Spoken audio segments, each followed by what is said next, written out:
Study Himachal की police constable series में आपका बेहद स्वागत है। आज हम डिस्कस करने वाले हैं एवरीडे साइंस के कुछ प्रश्न। ये इतने महत्वपूर्ण है पुलिस कांस्टेबल के लिए कि आपके एग्जाम में ये प्रश्न बन भी सकते हैं। दोस्तों, मैं आज जो डिस्कस करने वाला हूँ साइंस के अर्थात विज्ञान के प्रश्न, वो प्रीवियस ईयर क्वेश्चन लिए गए हैं हिमाचल प्रदेश पुलिस कांस्टेबल के। इसमें आपको एक एडवांटेज मिल रही है। जिस टॉपिक से हिमाचल प्रदेश पुलिस कांस्टेबल में साइंस के प्रश्न पूछे गए थे, जिस टॉपिक से उसी टॉपिक से जो और महत्वपूर्ण प्रश्न बनते हैं वो भी आपके साथ इसी वीडियो में चर्चा करेंगे। आपको दो एडवांटेज मिल रही है इसी वीडियो में। एक तो प्रीवियस ईयर क्वेश्चन मैं आपके साथ डिस्कस कर रहा हूँ हिमाचल प्रदेश पुलिस कांस्टेबल के रिगार्डिंग साइंस के प्रश्न, और जिस टॉपिक से प्रीवियस ईयर में पूछा गए थे साइंस के प्रश्न, उस टॉपिक से जो महत्वपूर्ण और प्रश्न बने हैं वो भी साथ में आपके साथ लेके आया हूँ। मतलब कि दो एडवांटेज है। इस वीडियो को आप जरूर देखें, शेयर करें और वीडियो अच्छी लगे और लाइक भी करें। आप मुझे सुजेस्ट कर सकते हैं मैं क्या और वीडियो लेके आऊँ जिससे आपको हिमाचल प्रदेश पुलिस कांस्टेबल में बेनिफिट मिल सके। पहला प्रश्न है, chemical name of vinegar is, सिरका का रासायनिक नाम क्या है? दोस्तों, जो सिरके का रासायनिक नाम होता है वो होता है एसिडिक एसिड, मतलब कि सिरका अम्ल इसका आंसर होता है। अब सिरका अम्ल की बात करूँ, जो सिरका एक तरल है, ठीक है, एक मतलब लिक्विड की फॉर्म में है, जिसका लगभग 5 to 20% एसिडिक एसिड, मतलब कि जो इसकी एसिडिक एसिड की जो केमिकल फॉर्मूला वो भी पूछा जा सकता है CH3COOH, ठीक है। पानी और अन्य ट्रेस रसायन होते हैं इसके अंदर। जो vinegar is a liquid consisting of about 5 to 20% acidic acid, water and other trace chemical के साथ ये बना होता है। It is chemically known as acidic acid, मतलब कि इसी केमिकल नेम क्या है इसका, एसिडिक एसिड, मतलब कि इसको क्या कहा जाता है, सिरका अम्ल के रूप में जाना जाता है। नेक्स्ट प्रश्न देखते हैं। उससे पहले दोस्तों मेरा आपको यहाँ पे व्हाट्सएप नंबर भी नज़र आ रहा होगा, ठीक है। आपको नोट्स चाहिए होंगे हिमाचल प्रदेश पुलिस कांस्टेबल के रिगार्डिंग, तो आपको मुझे व्हाट्सएप कर सकते हैं, नहीं तो डिस्क्रिप्शन में आपको अपना व्हाट्सएप नंबर और क्विज ग्रुप भी दे दूँगा। नेक्स्ट प्रश्न है, which is the heaviest metal among the flowing, निम्नलिखित में से सबसे भारी धातु कौन सी है? गोल्ड, चांदी, लोहा, तांबा में से सबसे जो भारी धातु होती है वो सोना होती है। क्या कहने की बात कर रहा हूँ, gold is the heaviest among the mentioned option, that is silver, iron and copper, ठीक है। ये था the lower one go to the periodic table, the heavier and the rare the elements are, जो आपको मैंने बताया, मतलब कि जो गोल्ड है वो एक हैवीएस्ट मेटल है, ठीक है। फिर जो ऑप्शन में दिए गए हैं, ठीक है, जो गोल्ड है इसमें हैवीएस्ट मेटल है सिल्वर, आयरन, कॉपर को छोड़कर। विच, अगला क्वेश्चन देखते हैं, which of the following is the colourless, निम्नलिखित में से कौन सा रंगहीन है? आपको ये पता होना चाहिए कौन सा एक सा पदार्थ है जो रंगहीन है, वो है ऑक्सीजन, इनमें से रंगहीन है। अब ऑक्सीजन की बात करें तो oxygen is the chemical element, ठीक है, एक केमिकल एलिमेंट है ऑक्सीजन, जिसका सिंबल आपको O होता है ऑक्सीजन का, जो जिसका एटॉमिक नंबर क्या होता है, 8 होता है। ऑक्सीजन का एटॉमिक नंबर भी पूछा जा सकता है, ऑक्सीजन का जो एटॉमिक नंबर होता है वो होता है 8। नेक्स्ट प्रश्न देखते हैं, which gas is used in fire extinguishers, अग्निशामक यंत्र में किस गैस का उपयोग किया जाता है? जो इसका आंसर बहुत महत्वपूर्ण है, ये प्रश्न पूछा भी गया था। कार्बन डाइऑक्साइड का यूज़ किया जाता है, ठीक है, कार्बन डाइऑक्साइड का यूज़ किया जाता है। आगे देखते हैं, red litmus paper is changed into blue in solution, जो डैश के बिलियन में लाल लिटमस पेपर नीले रंग में बदल जाता है, किसके कारण होता है? वो होता है दोस्तों बेस के कारण, मतलब क्षार के कारण ये होता है। मतलब कि जो अम्ल बेस के कारण जो रेड लिटमस पेपर है चेंज हो जाता है, ब्लू रंग में बदल जाता है, ठीक है। जो red litmus paper turn blue under basic condition, जो होती है एसिड, इसकी क्षार की जो कंडीशन होती है उसके कारण ही ये बदलता है रंग। अगला है, जो blue litmus paper is covered into red in solution of dash के बिलियन में नीला लिटमस पेपर लाल रंग में बदल जाता है, वो है दोस्तों ए इसका होगा, अम्ल के कारण बदल जाता है। जो क्या कहने की बात कर रहा है, जो blue litmus paper is converted into red solution वो होता है अम्ल के कारण, एसिड के कारण बदलता है। ये बताई गई है एसिड कंडीशन की वजह से ये जो ब्लू लिटमस पेपर होता है रेड कलर में बदल जाता है। अगला देखते हैं, जो फॉर्मिक एसिड है, फॉर्मिक अम्ल डैश से प्राप्त होता है। Formic acid is obtained from, formic acid वो होता है, आपको पता होगा, लाल चींटियों से प्राप्त होता है। बहुत महत्वपूर्ण है, फॉर्मिक एसिड के बारे में आपको पता होना चाहिए, ये बार बार प्रश्न पूछे जाते हैं। ठीक है, जो ये फॉर्मिक एसिड नाम लिया गया था, ठीक है, वो लिया गया था लैटिन फॉर्मिका से। ठीक है, लैटिन फॉर्मिका से लिया गया था, जिसका मतलब ही होता है आंट। ठीक है, आंट का मतलब होता है लैटिन फॉर्मिका, और लैटिन फॉर्मिका के नाम से ही फॉर्मिक एसिड का नाम बना था। ठीक है, आगे चलते हैं। Which of the following fuels causes minimum environment pollution, निम्नलिखित में से कौन सा ईंधन न्यूनतम पर्यावरण प्रदूषण का कारण बनता है? वो है हाइड्रोजन। ये भी बहुत महत्वपूर्ण है, हाइड्रोजन इसका आंसर होगा। क्या होगा? हाइड्रोजन इसका आंसर होगा। आगे देखते हैं, uric acid is present in, uric अम्ल में डैश में पाया जाता है, वो है डी, यूरिन ऑफ मैमल्स, मतलब स्तनपायी का मूत्र में यूरिक एसिड पाया जाता है।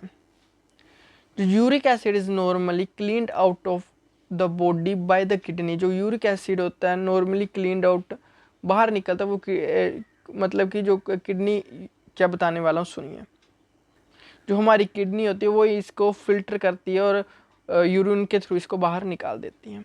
आगे चलते हैं, निम्नलिखित में से कृत्रिम बारिश का उत्पादन करने के लिए उपयोग किया जाता है, वेरी इंपॉर्टेंट है कृत्रिम बारिश। कृत्रिम बारिश का मतलब पड़ता है आर्टिफिशियल रेन कहते हैं इसे। आपको पता होगा चाइना में जब भी बरसात नहीं होती है वो पोल्यूशन बढ़ता है, जब भी पोल्यूशन बढ़ता है चाइना में तो आर्टिफिशियल रेन का यूज़ करते हैं, मतलब कि जो मानव निर्मित है, नेचुरल वे में जो रेन नहीं हो रही, जो वर्षा नेचुरल वे में नहीं, किसी केमिकल के थ्रू प्रोड्यूस की जा रही है, किसी भी तरीके से आर्टिफिशियल रेन का यूज़ किया जा रहा है, या हवाई जहाज से पानी फेंका जा रहा है। ठीक है, आर्टिफिशियल नेचुरल नहीं हो रही है। Which among the flowing is use to produce artificial rain, निम्नलिखित में से किस कृत्रिम बारिश का उत्पादन करने के लिए उपयोग किया जाता है? वो है दोस्तों सी, सिल्वर आयोडाइड का प्रयोग किया जाता है। सिल्वर आयोडाइड का प्रयोग किया जाता है कृत्रिम बारिश के लिए। The most common chemical use for cloud seeding in silver iodide, silver iodide का ही यूज़ किया जाता है। आगे चलते हैं, किसको आवर्त सारणी के जनक के रूप में जाना जाता है? Which one is known as the father of periodic table, father of periodic table आपको पता होगा, पीरियोडिक टेबल आपने पढ़ा होगा 10th में, +1 में, +2 में, जब भी आपने 10th तक तो साइंस पढ़ी होगी तो उसमें पीरियोडिक टेबल या आवर्त सारणी के बारे में कुछ ना कुछ पढ़ा होगा।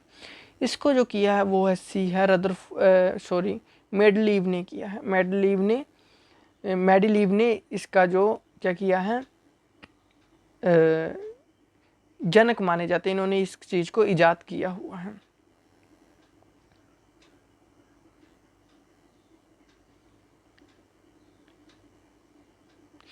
दमयंती, ठीक है, इनका पूरा नाम था दमयंती मेडलीव। ठीक है, तो दमयंती मेडलीव, और जो पीरियोडिक सिस्टम इसे पूरा नाम बोला जाता है, ये इन्हें टेबल और मैट्रिक्स के नाम से भी कहते थे। जो इसके कौन थे जनक, वो इन्हें टेबल और मैट्रिक के नाम से भी जानते थे, मैट्रिक्स के नाम से, पर इसका नाम पूरा द पीरियोडिक सिस्टम के बारे में आजकल हम इन्हें जानते हैं। प्लास्टर ऑफ पेरिस किसने बनाया जाता है? प्लास्टर ऑफ पेरिस किससे बनाया जाता है? जो plaster of Paris made from, plaster of Paris जो मेड होता है वो होता है जिप्सम से, जिप्सम से ये प्लास्टर ऑफ पेरिस बनाया जाता है। ठीक है, वेरी इंपॉर्टेंट है, जिप्सम याद रखना है, प्लास्टर ऑफ पेरिस।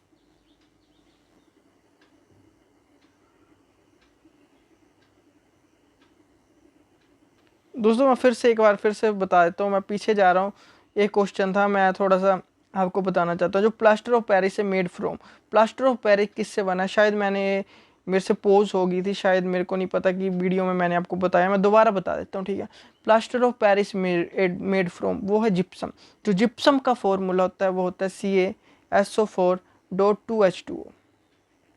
ठीक है, जो प्लास्टर ऑफ पेरिस बनता है वो बनता है कैल्शियम प्लस सल्फेट, जब 2H2O, ठीक है, प्लस 2H2, जब इन तीनों को गर्म किया जाता है तब हमारे पास 110 डिग्री पर ये गर्म किया जाता है। 110 डिग्री पर गर्म करने के बाद जो हमारे पास प्लास्टर ऑफ पेरिस का फॉर्मूला बनता है या प्लास्टर ऑफ पेरिस मिलता है, वो मिलता है, ये होता है, जिसे हम जानते हैं कैल्शियम सल्फेट के नाम से भी।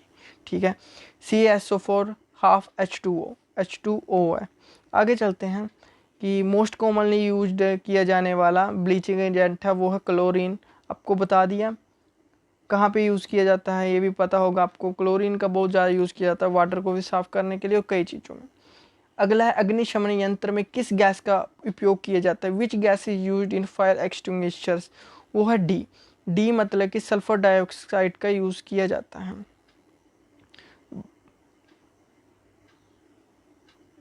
ठीक है दोस्तों, आगे चलते हैं। Acids react with bases to give, acid के क्षार के साथ प्रतिक्रिया करने पर डैश प्राप्त होता है, वो है सी मतलब कि नमक प्राप्त होता है। The reaction of an acid with the base is called neutralization reaction. जब भी न्यूट्रलाइजेशन रिएक्शन का भी प्रश्न पूछा जाता है, क्या होता है, जब भी रिएक्शन होता है एसिड और बेस के साथ, तब उसे कहते हैं न्यूट्रलाइजेशन।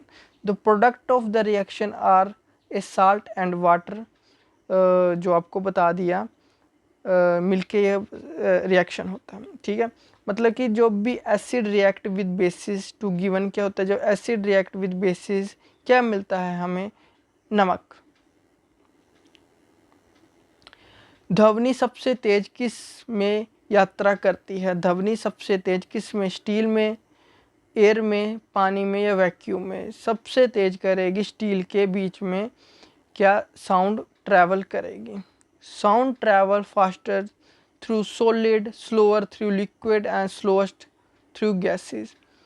जो फास्टेस्ट सॉलिड में करेगी ट्रैवल, स्लोअर करेगी, उससे कम करेगी लिक्विड में, और सबसे कम करेगी गैसेस में।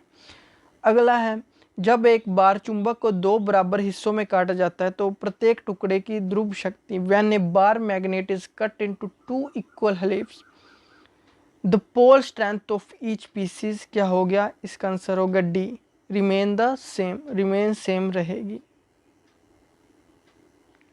डी इसका आंसर होगा। When a bar magnet is cut into two equal halves, the pole strength of each pieces remain the same. अगला है प्रश्न, if the sound travel from air to water तो क्वांटिटी दैट रिमेन अनचेंज्ड, यदि कोई ध्वनि हवा से पानी तक जाती है, यदि कोई ध्वनि हवा से पानी तक जाती है, कहाँ से, हवा से पानी तक जाती है, तो वो मात्रा जो अपवर्तित रहती है वो क्या कहलाती है, वो कहलाती है आवर्ती, फ्रिक्वेंसी के रूप में जानी जाती है।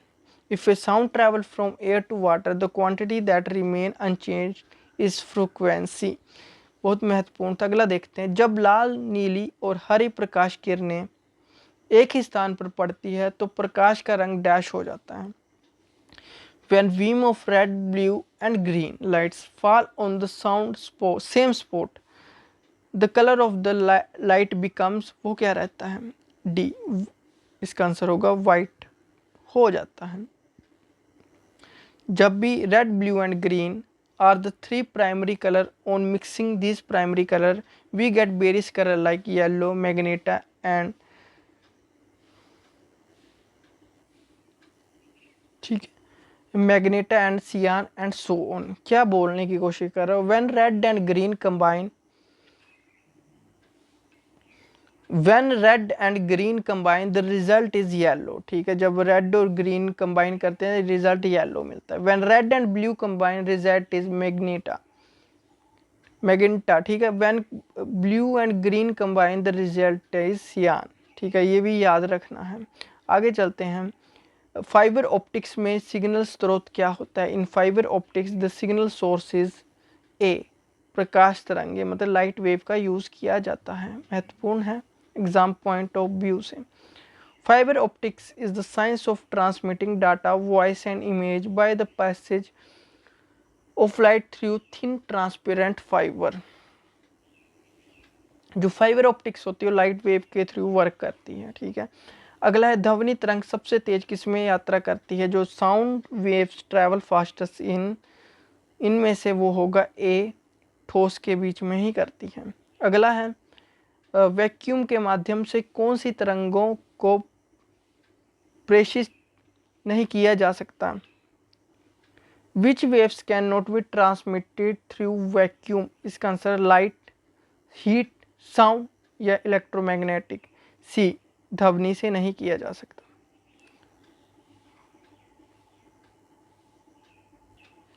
Sound waves can not be transmitted through vacuum, ठीक है। जो साउंड वेव है वो वैक्यूम से ट्रांसमिट नहीं की जा सकती, मतलब कि पार नहीं की जा सकती। Sound is a mechanical disturbance which is dependent upon a medium to travel. It can be transmitted through solid, liquid and gases. Next प्रश्न देखते हैं, मानव शरीर का साधारण तापमान क्या होता है? बहुत महत्वपूर्ण प्रश्न। ए 37 डिग्री।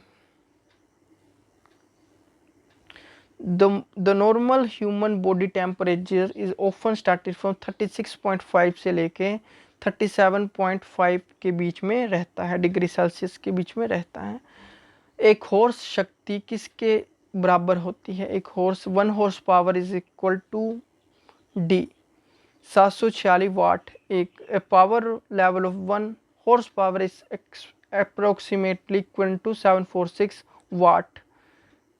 ये डी इसका आंसर होगा। आगे देखते हैं, निम्नलिखित में से किसकी कमी के कारण एनीमिया होता है? एनीमिया किसकी डेफिशिएंसी की वजह से होता है? वो है डी, आयरन की कमी की वजह से होता है। आयरन के लिए आप क्या क्या कर सकते हैं, ठीक है। जो एनीमिया है हीमोग्लोबिन में आयरन की, जो खून में है आयरन की कमी के कारण होता है, जिसके परिणाम स्वरूप लाल रुधिर कोशिकाओं के उत्पादन और शरीर को दी जाने वाली ऑक्सीजन की मात्रा में कमी आ जाती है। खून में आयरन की कमी से गुर्दे संबंधित आंतों में कैंसर अथवा अल्सर तक हो सकता है। आयरन की कमी के सूखे मेवे, फलियां, अनाज और चावल खाकर पूरा किया जाता है। हरी सब्जियां खाकर भी इसे पूरा किया जा सकता है, ठीक है। महत्वपूर्ण है, आप देख सकते हैं इंग्लिश में भी लिखा हुआ है। कौन सा ड्राई फ्रूट थियामीन का एक समृद्ध स्रोत है? Which is dry fruit source of thiamine? इसका आंसर है वो कैश्यू, ठीक है। काजू इसका बहुत अच्छा स्रोत है। जो थियामीन होता है विटामिन B1 भी कहा जाता है। B1 विटामिन किसे कहा जाता है? तो क्वेश्चन आए तो लिख देना है चुपचाप। क्या लिखना है? थियामीन। ये भोजन में पाया जाने वाला एक विटामिन है और इसे आहार पूरक के रूप में भी उपयोग किया जाता है, मतलब कि आहार अपने लाइफ के पार्ट में भी यूज़ किया जाता है। एक पूरक के रूप में इसका उपयोग थियामीन की कमी और विकारों के इलाज और रोकथाम के लिए किया जाता है, जिसके परिणाम इसमें बेरी कोसारकॉफ सिंड्रोम और कोसारकॉफ के मनोविज्ञान भी शामिल है। बहुत महत्वपूर्ण है, ये लाइन पढ़ लेने के बाद। अगला, the maximum fixation of solar energy is done by, किसके द्वारा की जाती है? वो है डी, हरे पौधे के द्वारा ही की जाती है। दोस्तों ये कुछ महत्वपूर्ण प्रश्न थे जो आपके साथ डिस्कस किए। आई होप आपको बढ़िया लगे होंगे। बढ़िया लगे हैं चैनल को सब्सक्राइब करें, शेयर करें, लाइक करें, ठीक है। बस यही बताना था। Thank you and have a nice day. Bye bye. I hope आपको वीडियो अच्छी लगी हो।